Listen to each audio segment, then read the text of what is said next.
Very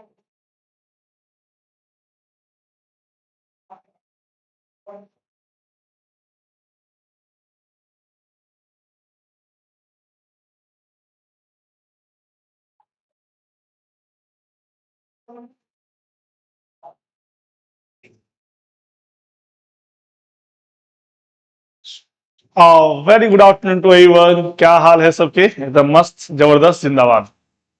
तो बच्चे, जैसा कि आपको पता होगा, लास्ट क्लास जो मेरा था उसमें कुछ नॉमेरिकल क्वेश्चंस वगैरह मैंने आपको दिया था। उम्मीद है उस क्वेश्चन को आपने जरूर सॉल्व किया होगा।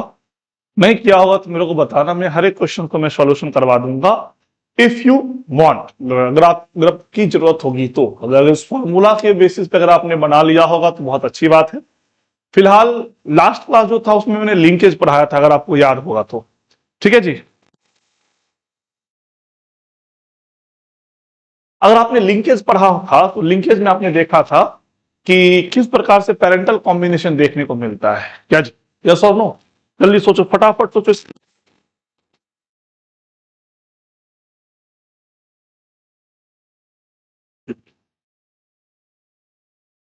अब क्या ध्यान देना है, सो पहले समझिएगा। तो लिंकेज अगर आपने पढ़ा था तो लिंकेज का ही नेक्स्ट पार्ट हम लोग एक तरह से समझो तो पढ़ने वाले हैं। लिंकेज के बारे में क्या क्या पढ़ा, थोड़ा सा फटाफट रिकॉल कीजिए, फिर हम लोग स्टार्ट करते हैं।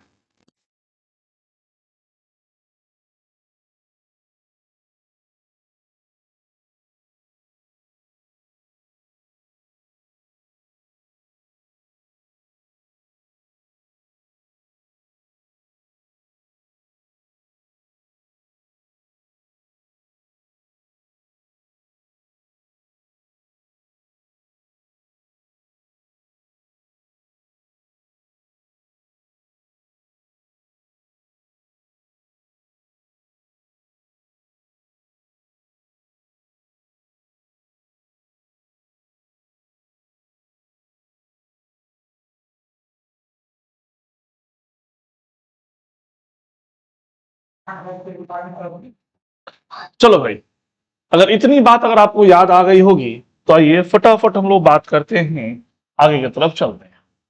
ठीक है। तो देखा होगा आपने incomplete dominance, sorry sorry, incomplete dominance, my mistake. ठीक है। और इनकम्प्लीट लिंकेज की मैंने बात करना है।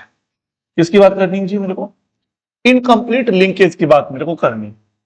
अगर आपने इनकम्प्लीट लिंकेज की अगर आपने बात किया होगा तो आपने जरूर वहां पर देखा होगा कि इनकम्प्लीट लिंकेज में जो पेरेंटल कॉम्बिनेशन तो मिल ही रहे थे, है? क्या बोला जी मैंने? वहां पर पेरेंटल कॉम्बिनेशन तो मुझे मिल ही रहा था, क्योंकि लिंकेज का तो कहा पेरेंटल कॉम्बिनेशन दिखाना। लेकिन साथ में इसके अलावे वहां पर मेरे को जो है ना, क्या दिख रहा था जी? तो मेरे को वहां पर दिख रहा था क्या, तो क्या कहते हैं उसको? उसको कहते हैं रिकॉम्बिनेंट्स। यानी कुछ न्यू जो है ना, कुछ न्यू कॉम्बिनेशन भी वहां पर प्रोड्यूस हो रहा था। और जो न्यू कॉम्बिनेशन जो वहां पे प्रोड्यूस हो रहा था वो ही कैसे प्रोड्यूस हो रहा था उसके बारे में ही बात करना है। यानी नया कैरेक्टर, यानी जो हाइब्रिड विगर जो कह सकते हो, या हाइब्रिड कैरेक्टर जो वहां पर जो प्रोड्यूस हो रहा था वो कैसे प्रोड्यूस हो रहा था उसके बारे में वो क्या करना है, यहाँ पर बातें करनी है। Got it ji? डन ना? क्या जल्दी बताओ, क्या इतनी बात समझ में आई क्या? जल्दी बता दो। अगर इतनी बात समझ में आ गई तो हम आगे बढ़ेंगे। तो जिस तरीके से लास्ट क्लास जो था हमारा, जिसमें मैंने आपको बताया था, ठीक है, क्या बताया था लास्ट क्लास में जी? लास्ट क्लास में ये बताया था कि देखो भाई, जब हम लोग काम करते हैं तो लिंकेज में पेरेंटल कॉम्बिनेशन देखने को मिलता है, और इसमें रिकॉम्बिनेंट्स में जो है ना, नया कैरेक्टर देखने को मिलता है। तो ओवरऑल द कंक्लूजन हम आपको ये समझाना चाह रहे हैं कि जब कभी कोई भी एक ऑर्गेनिज्म का बर्थ होता है, उस बर्थ में कुछ ना कुछ पेरेंटल कॉम्बिनेशन आता है, पेरेंट का कैरेक्टर आता है। पेरेंट के कैरेक्टर के लिए रिस्पॉन्सिबल कौन होता है वहां पे? तो पेरेंट के कैरेक्टर के लिए रिस्पॉन्सिबल होता है लिंकेज। कौन रिस्पॉन्सिबल होता है? लिंकेज। लेकिन वहां पे कुछ ना कुछ कैरेक्टर नया भी तो आता है ना। जो न्यू कैरेक्टर आता है उस न्यू कैरेक्टर को हम लोग क्या कहते हैं? तो उस न्यू कैरेक्टर को हम लोग क्या कहते हैं? क्या रीकॉम न्यू कैरेक्टर किसकी वजह से आता है? तो वो आता है क्रॉसिंग। किसकी वजह से जी? क्रॉसिंग ओवर कह दो, या रिकॉम्बिनेशन कह दो, या जीन एक्सचेंज कह दो।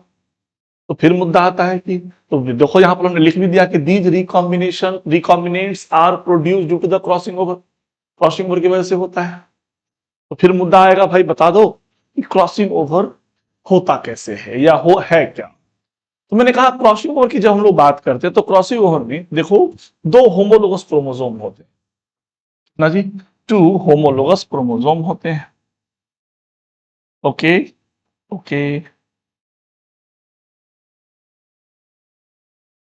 डन है। एक ये हो गया जी, है ना, और दूसरा ये हो गया।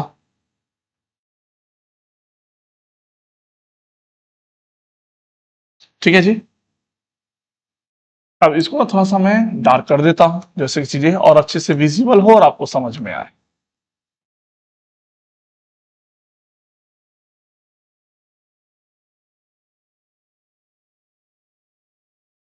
ये क्या है आपके homologous chromosome.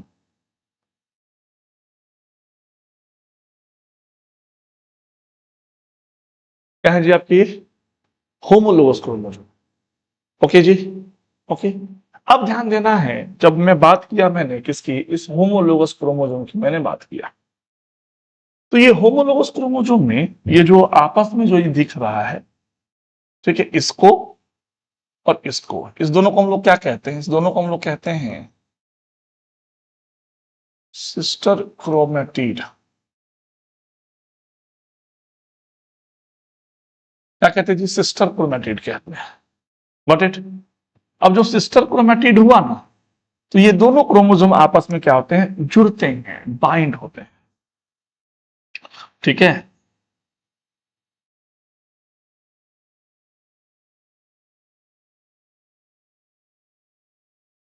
Okay, done done. दूसरा जो होता है यहां पर,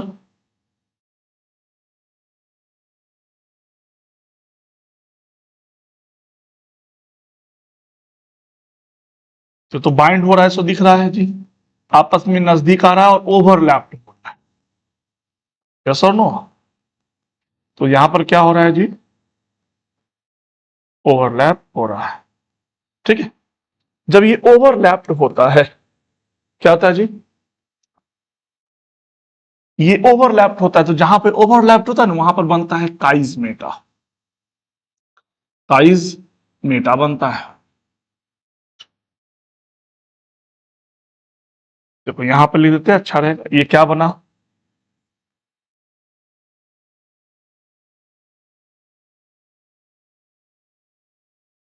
ये बनता है बुआरे काइजमेटा। क्या बनता है बेटा, काइजमेटा। अब उसके बाद देखो इस काइजमेटा में ये जो यहां पर दो जब आपस में क्या हुआ, जब बाइंड किया, तो काइजमेटा जब यहां पर क्या, जीन एक्सचेंज होता है। क्या होता है जी, जीन एक्सचेंज होता है। जब जीन एक्सचेंज होता है, तो जीन के एक्सचेंज होने के प्रोसेस को, जीन के एक्सचेंज होने के प्रोसेस को हम लोग क्या कहते हैं, है ना, जीन के एक्सप्रेस्ड होने के, जीन के एक्सचेंज होने के प्रोसेस को ही क्रॉसिंग ओवर तो कहते हैं। जब यहां पर क्रॉसिंग ओवर होगा, देखना फिर से ये जीन दोनों के दोनों क्रोमोसोम आपस में हटेंगे। देखो भाई मैंने इसको हटाया, ठीक है, एक क्रोमोसोम यहां हट गया और दूसरा यहां हट गया। Got it. अब देखो इसका कुछ क्या, कुछ पार्ट यहां पर दिखने लगा मेरे को, ठीक है, और इसका कुछ पार्ट मेरे को यहां पर दिखना शुरू कर दिया। ओके ओके, अभी और भी अच्छे से मैं समझाऊं तो थोड़ा सा वेट कर लो भाई। डन है, डन है।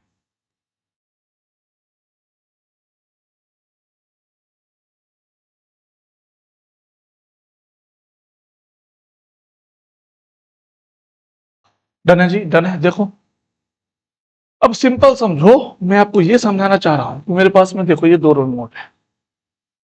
क्या जी, ये मेरे पास में दो रिमोट है। Got it. अब एक रिमोट को मैंने डुबो दिया पानी में, सॉरी माय मिस्टेक, पानी में नहीं, अच्छा पानी का कोई टेस्ट नहीं होता, टेस्ट के लिए दो।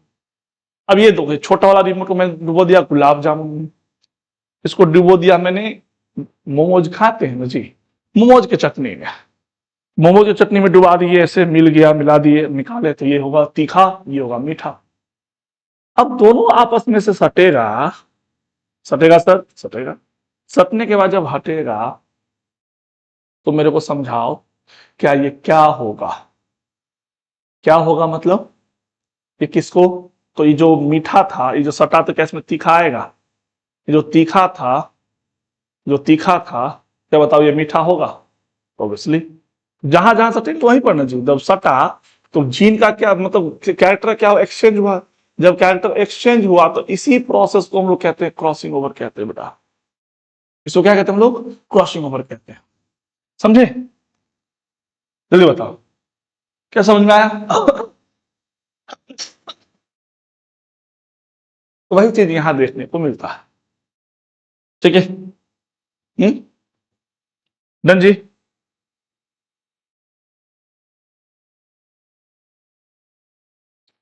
फर्स्ट बता दे यार, कोई इशू है?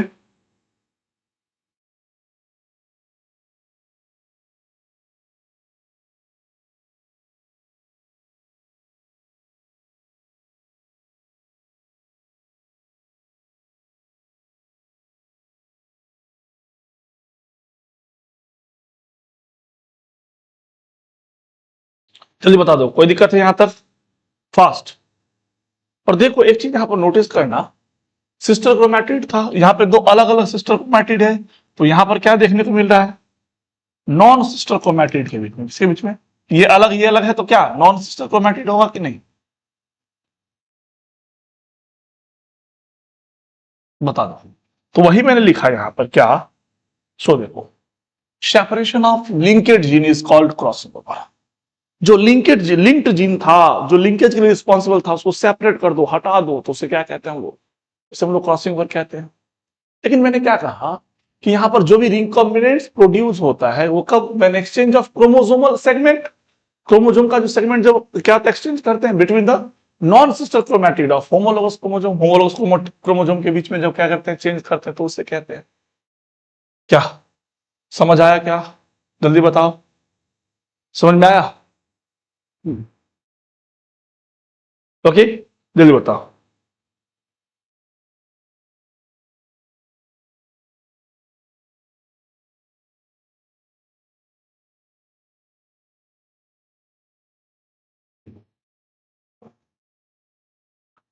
क्या जी, कोई इशू है? तो चलो इसी को हम लोग यहां देखते हैं। अब की पॉइंट, अब की पॉइंट पे हमेशा ध्यान रखना बेटा, देख कभी भी क्रॉसिंग ओवर की बात होती है बेटा, ये हमेशा कब होता है? ये मेरे को देखने को मिलता है कब? तो क्या कहोगी, क्या मियोसिस के टाइम? मियोसिस जानते हो ना? तो मियोसिस के टाइम में क्या होता है, ये देखने को मिलता है। तो crossing over occur between non sister chromatid of a homologous chromosome. वही डायग्राम जो मैंने यहां बनाया, इस डायग्राम को यहां पर आप रख सकते हो, कोई इशू नहीं। नेक्स्ट चलते हैं। हाँ, where crossing over occur, crossing over कब अकर होता है, ये पूछा जा रहा है ना? पूछा जा रहा है क्रॉसिंग ओवर कब होता है। तो देखो, तो क्रॉसिंग ओवर की जब बात करेंगे तो देखो भाई, जब मैंने कहा क्रॉसिंग ओवर,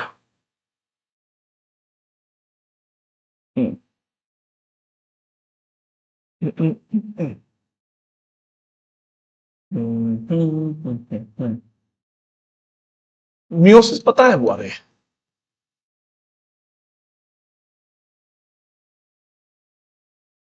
मियोसिस फर्स्ट, हाँ मियोसिस फर्स्ट में वो आता है, क्या पता है? Prophase first.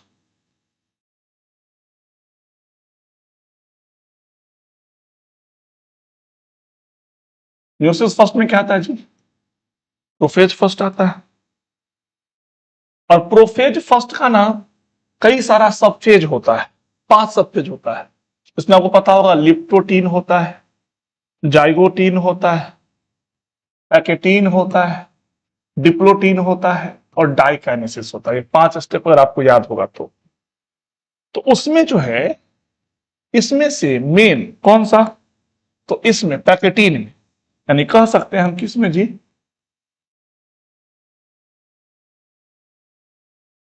पैकेटीन में क्या देखने को मिलता है? प्रोफेज फर्स्ट के पैकेटीन स्टेज में क्या होता है? क्रॉसिंग ओवर होता है। लिख सकते हैं इन पैकेटीन, इन पैकेटीन स्टेज क्रॉसिंग ओवर अकर।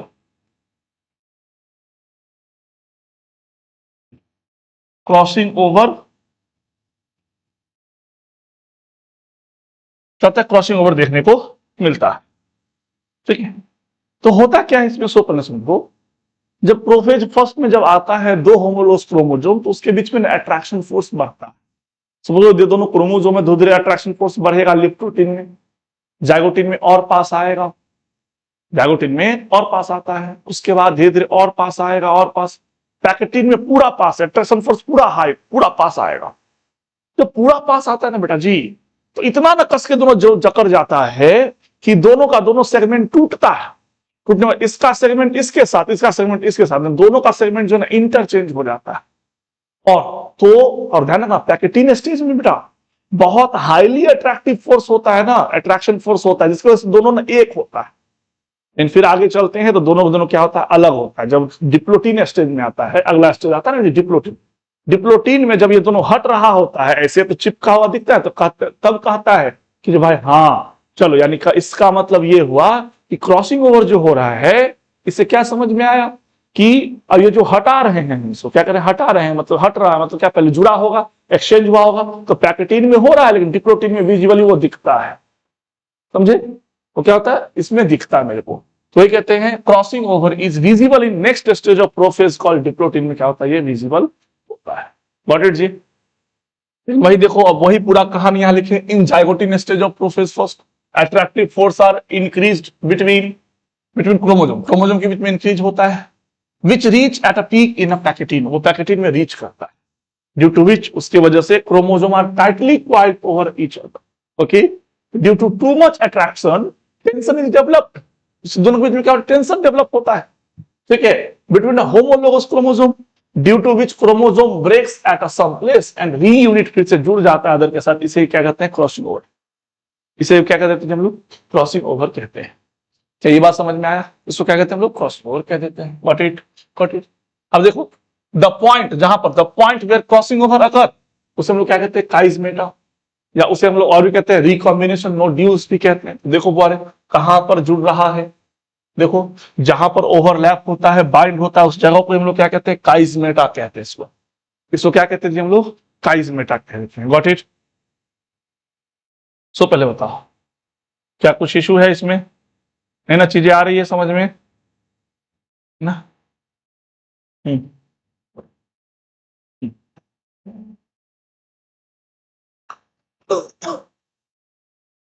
जिनको भी छुट्टी चाहिए बेटा, कल से बायोलॉजी कंप्लीटली इंग्लिश मीडियम में बंद रहेगा, एक बार मंडे को चलेगा। ठीक है, डन जी, डन। सो मंडे चलेगा तो अपना बैकलॉग कंप्लीट कर लीजिएगा। ठीक है, डन जी, ओके ना, ओके। अब तो क्या इतनी बातें समझ में आई क्या? हाँ, और जब यहां पे देखो बेटा टूटता है और जुड़ता है, टूटने और जुड़ने में हेल्प कौन करता है, तो crossing over an enzyme used called recombinase enzyme यहां पर क्या करता है, यूज होता है। ठीक है, और देखने ला crossing over occur can occur at the more than one place, it depend on the length of chromosome. Chromosome का लेंथ जितना लंबा होगा, क्रोमोसोम का लेंथ जितना लंबा होगा, उतना ज्यादा क्रॉसिंग ओवर देखने को मिलेगा। क्या बोला जी मैंने, उतना ज्यादा क्रॉसिंग ओवर देखने को मिलेगा। गॉट इट, डन जी, इतनी बात समझ में आई। Okay okay. अब देखो, अब क्रॉसिंग ओवर किसने एक्सपेरिमेंट किया था, तो crossing over was experimentally shown by TH. Morgan ने इसको एक्सपेरिमेंट किया किस पे, ड्रोसोफिला। और इन्होंने समझाया, इन्होंने ये डेफिनेशन दिया, during crossing over exchange of chromosome segments occur between the non sister chromatid of homologous chromosome के बीच में देखने को मिलता है। ठीक है, इसका जो एक्सपेरिमेंट था वो एक्सपेरिमेंट कुछ ऐसा था जो हम यहां पर बता रहे हैं। वेट अ मिनट, ठीक है, डायरेक्ट मैं ऐसा कर लेता हूं ना, ये एक्सपेरिमेंट में डायरेक्ट में जो एक्सपेरिमेंट मैंने करा रखा है उसको ही मैं ले लेता हूं। क्या इससे क्या हो जाएगा, ठीक है, चीजें आराम से आप समझ सकते हो अच्छे तरीके से।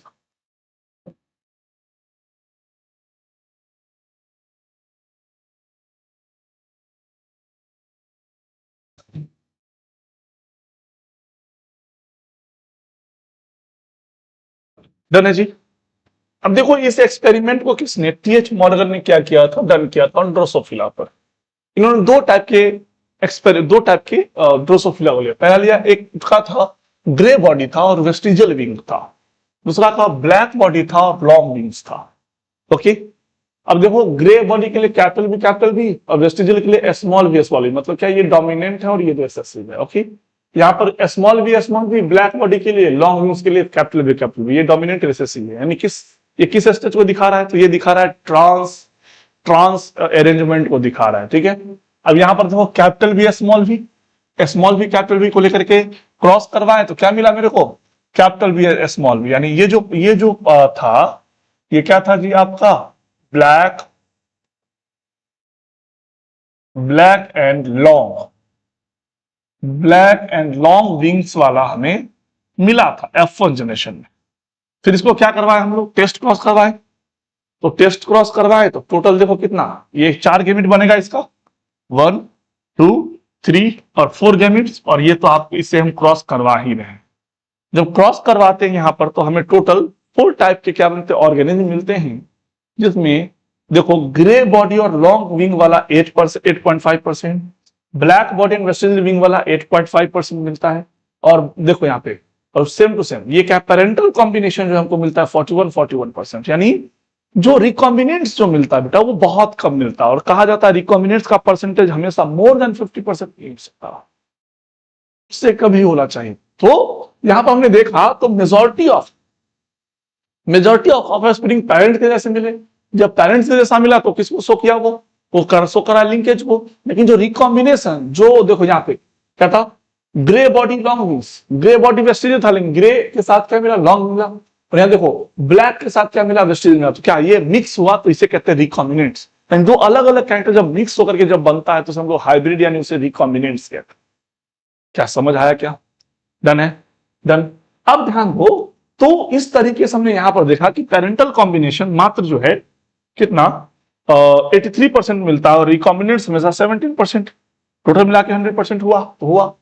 ठीक है, तो अब देखो यहां पर हमने इससे ये समझ में आया कि रिकॉम्बिनेंट्स में हमेशा न्यू कैरेक्टर ज्यादा डेवलप होता है। क्या होता है जी? न्यू कैरेक्टर्स डेवलप होते हैं। ओके जी, ओके, क्या इतनी बातें समझ में आई? तो इस एक्सपेरिमेंट से उन्होंने क्या किया? बताया, किस चीज को? क्रॉसिंग ओवर के बारे में बताया। और आगे चल के जब हम लोग देखते हैं तो पूछा जाता है कि क्रॉसिंग ओवर किस चीज से अफेक्ट हो सकता है, किससे इसका परसेंटेज बढ़ सकता है, घट सकता है। अगर ऐसा पूछा जाए तो कौन कौन सा फैक्टर? तो 3 फैक्टर का नाम आपको ध्यान रखना है। सबसे पहले बेटा वो कौन सा होता है? तो बाबू देखिएगा, सबसे पहला होता है टेम्परेचर। अगर टेम्परेचर बहुत कम कर देंगे या टेम्परेचर बढ़ा देंगे, हाई टेम्परेचर पे हो या लो टेम्परेचर पर हो, डन जी, या तो हाई टेम्परेचर पर करे या तो लो टेम्परेचर पर करे। तो हाई और लो टेम्परेचर की जब हम लोग बात करते हैं, ठीक है, किस पे? हाई या लो टेम्परेचर की बात करते हैं, ठीक है ना, तो उसे हम लोग क्या कहते हैं?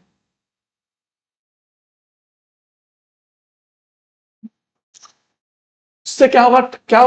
क्रॉसिंग ओवर इंक्रीज करेगा। डन जी।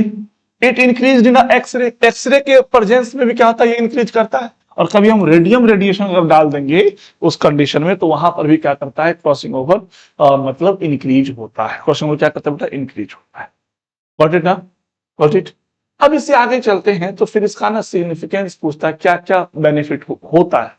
वो सबसे बड़ा बोले जेनेटिक्स का साइट ही होता है क्रॉसिंग ओवर, क्योंकि जब तक वेरिएशन नहीं, ध्यान रखना, जब तक वेरिएशन नहीं तब तक जो है इवोल्यूशन नहीं। इवोल्यूशन के लिए वेरिएशन जरूरी है और वेरिएशन के लिए क्रॉसिंग ओवर जरूरी है।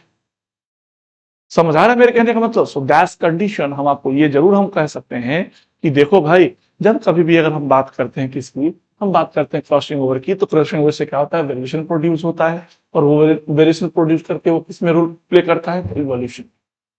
ठीक है, डन है।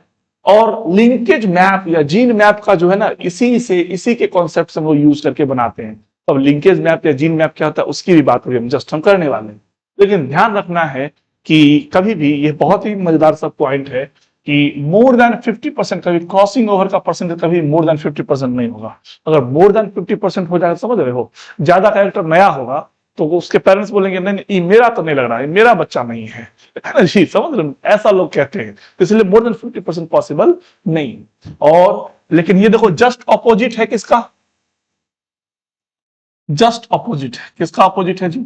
ये ऑपोजिट है लिंकेज का। लिंकेज में क्या था? Linkage inversely proportional to distance between genes था। यहाँ पे क्रॉसिंग ओवर क्या है, directly proportional to distance between gene है। यानी कहने का मतलब मोर डिस्टेंस, क्या कहा जी मैंने, more distance more crossing over, less distance less distance यानी लेस लेस क्रॉसिंग ओवर देखने को मिलता है। क्या ये बात समझ में आया? कोई इशू? जल्दी बता दे भाई, कोई इशू है इसमें? है ना? चलिए, अगर इतनी बातें समझ में आ रही होगी तो आगे हमको जानना है लिंकेज मैप के बारे में। इसके बारे में जी, लिंकेज मैप के बारे में जानना है। ठीक है, देखो लिंकेज मैप या क्रोमोसोम मैप क्या होता है, इसके बारे में जानना है ना?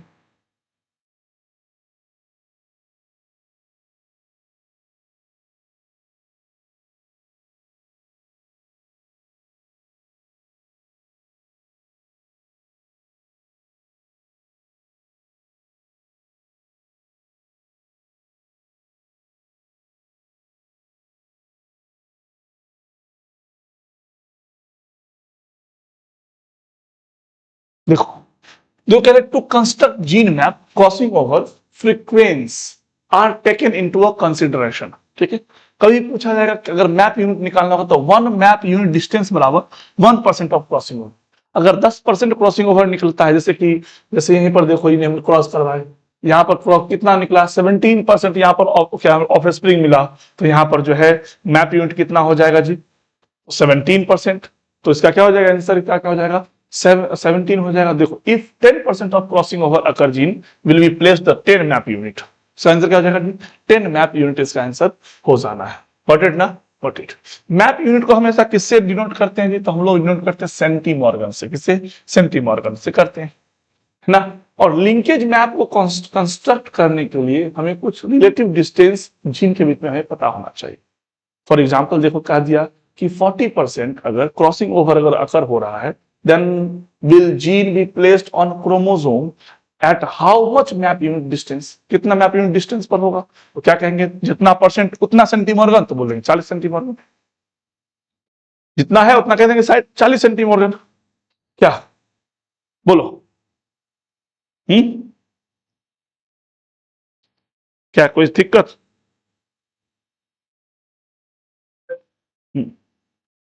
बताइए।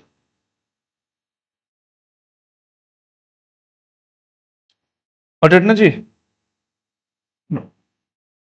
अब ध्यान देना है, जब इससे आगे चलते हैं हम लोग, तो कभी अगर आपको रिकॉम्बिनेशन फ्रीक्वेंसी, जो यहाँ पर फ्रीक्वेंसी निकला हुआ है, वो फ्रीक्वेंसी निकालने के लिए फॉर्मूला है, ध्यान रखना है, number of individual showing recombination but total number of offspring and 100 से मल्टीप्लाई करके हम क्या कर सकते हैं, रिकॉम्बिनेशन फ्रीक्वेंसी को हम इजिली हम निकाल सकते हैं। ठीक है, डन ना जी? जल्दी बता दो, यहां तक में किसी को कोई दिक्कत नहीं ना? हम्म,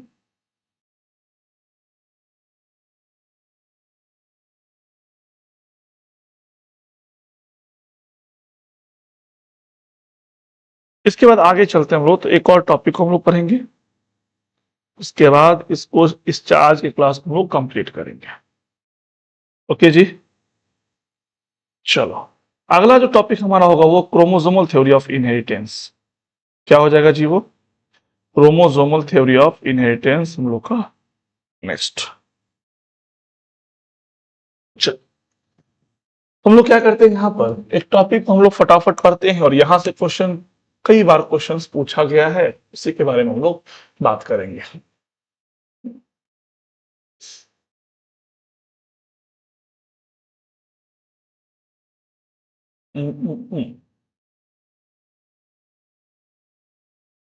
चलिए फटाफट इसको इंपोर्ट करते हैं और इसको हम लोग देखते हैं। व्हाट इट जी?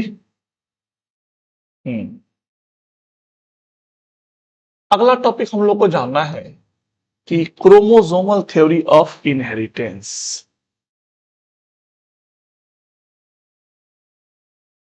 क्या जानना है जी? Chromosomal theory of inheritance. ठीक है, आपके एनसीईआरटी मेंशन है। तो क्रोमोसोमल थ्योरी ऑफ इनहेरिटेंस ये समझाता है कि क्रोमोसोम का इंपोर्टेंस क्या है, वो समझाता है। देखो तो पूछा जाए क्रोमोसोमल थ्योरी किसने दिया था, तो क्या कहोगे? Walter Sutton and Theodor Boveri नाम के साइंटिस्ट ने 1902 में दिया था। और क्या समझाता है कि जीन्स जो लोकेटेड होता है क्रोमोसोम पर, वो कैसे जाकर के पेरेंट्स के जैसा जो कैरेक्टर हो, चाहे वो रिकॉम्बिनेंट के जैसा कैरेक्टर हो, किसको कैसे शो करता है। सो तो वही कह रहे हैं, genes are located on chromosomes and are transmitted from parent to offspring through a gametes. जब गैमेट्स के थ्रू क्या होता है, जब जाता है तो उसे हम क्या कहते हैं, उसे हम लोग कह देते हैं क्रोमोसोमल थ्योरी ऑफ इनहेरिटेंस कह देते हैं। इसे कुछ पॉइंट जो आपको पूछेगा, इसका थ्योरी का कुछ मेन पॉइंट लिखिए। तो मेन पॉइंट में क्या क्या लिख सकते हैं, पहला देखो, genes are present on chromosome. Genes किस पे प्रेजेंट होता है, तो हमेशा क्रोमोसोम पे प्रेजेंट होता है, वो भी लिनियरी फॉर्म में। यहां पर हमेशा ध्यान रखना है, अगर ये क्रोमोसोम है, ठीक है, तो क्रोमोसोम पर हमेशा जितना भी जीन्स होगा ना, वो कैसे, ये जीन्स जो है किस फॉर्म में है, देखो ये लिनियर फॉर्म में क्या होता है, प्रेजेंट होता है। कैसे प्रेजेंट होता है जी, ये कैसे प्रेजेंट है, क्या कहेंगे, लिनियर फॉर्म में, ठीक है। कैसे जी, लिनियर के फॉर्म में प्रेजेंट होता है। Got it. अब देखो, क्रोमोसोम्स हमेशा पेयर में होगा, और वो भी कैसे, होमोलोगस पेयर में। कैसे होगा जी, होमोलोगस पेयर में प्रेजेंट हो, ठीक है। और होमोलोगस पेयर मतलब क्या, जब एक क्रोमोसोम पेरेंट से, मदर से आए, फादर से आए, जब दोनों आके जब ग्रुपिंग करता है तो क्या बनाता है, वो बनाता है मतलब होमोलोगस। तो इसीलिए कहते हैं one chromosome comes from each parent से आएगा। और क्रोमोसोम हमेशा सेग्रीगेट होता है, जब दोनों क्रोमोसोम अलग होगा, कब, जब मियोसिस होता है, तब से लिखते हैं chromosome segregate during meiosis. Chromosome कब सेग्रीगेट होता है, मियोसिस के टाइम में सेग्रीगेट होता है। What it.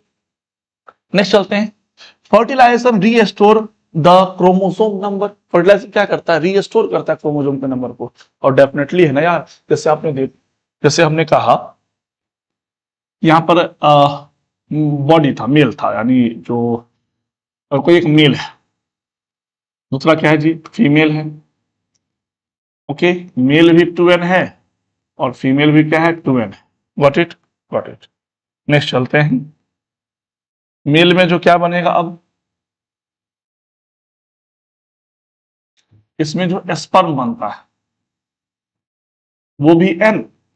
यहां पर जो एस ओवम बना, तो वो क्या बनेगा, n बनेगा। जब दोनों आपस में मिलता है तो क्या बनता है, जाइगोट बन। तो यहां पर जो मिला, तो यहां पर हुआ क्या, यहां पर हुआ फर्टिलाइजेशन। क्या हुआ यहां पर जी, फर्टिलाइजेशन। तो फर्टिलाइजेशन की वजह से तो ये क्या बना, 2n बना। तो फर्टिलाइजेशन क्या करता है, रीस्टोर करता है क्रोमोसोम के नंबर को, ठीक है। और क्रोमोसोम्स हमेशा, क्रोमोसोम का जो बिहेवियर होता है बेटा, वो हमेशा एक्सप्लेन करता है, मेंडल्स लॉ ऑफ इनहेरिटेंस को हमेशा फॉलो करता है। Significance, foundation of modern genetics and establish the relationship between gene and chromosome. और इसका यही बेनिफिट मिला आगे चल के, जो मॉडर्न जेनेटिक्स में जो भी साइंटिस्ट थे, उन्होंने क्रोमोसोम और जीन के बीच में एक रिलेशन एस्टेब्लिश करके समझाया, तो जेनेटिक्स काफी आसान हो गया। पहले बताओ, मेंडल फैक्टर बोले थे, कुछ साइंटिस्ट क्रोमोसोम बोले, कुछ साइंटिस्ट डीएनए बोले, कुछ जीन बोले, तो सबके बीच में रिलेशन एस्टेब्लिश किया। तो उन्होंने समझाया कि देखो, क्रोमोसोम के अंदर डीएनए होता है, डीएनए जीन का बना होता है, समझ में आया ना। तब जाकर के ये चीजें क्या हुआ है, अच्छे तरीके से क्या होता है, लिंक्ड हो पाता है, समझे ना। क्या, जल्दी बताओ, क्या यहां तक चीजें कंप्लीट, ठीक है। तो इससे आगे जो है हम लोग का जो टॉपिक जो चलेगा, वो चलेगा लिंकेज तो हो गया, रिकॉम्बिनेशन भी हो गया, तो अब हम लोग सेक्स लिंक इनहेरिटेंस के बारे में चलेंगे। और ऑलमोस्ट ये चैप्टर 50% कंप्लीट है आपका। बोला मैंने जी, ये चैप्टर ऑलमोस्ट 50% कंप्लीट है। फिर आगे चलते हैं, तो आगे हम लोग बात करेंगे। ओके, डन ना जी, डन। तो आज के लिए इतना ही। थैंक यू एवरीवन, फिर मिलते हैं नेक्स्ट क्लास में। बाय। अपना और अपने का रखिए ख्याल, मिलते हैं नेक्स्ट क्लास में।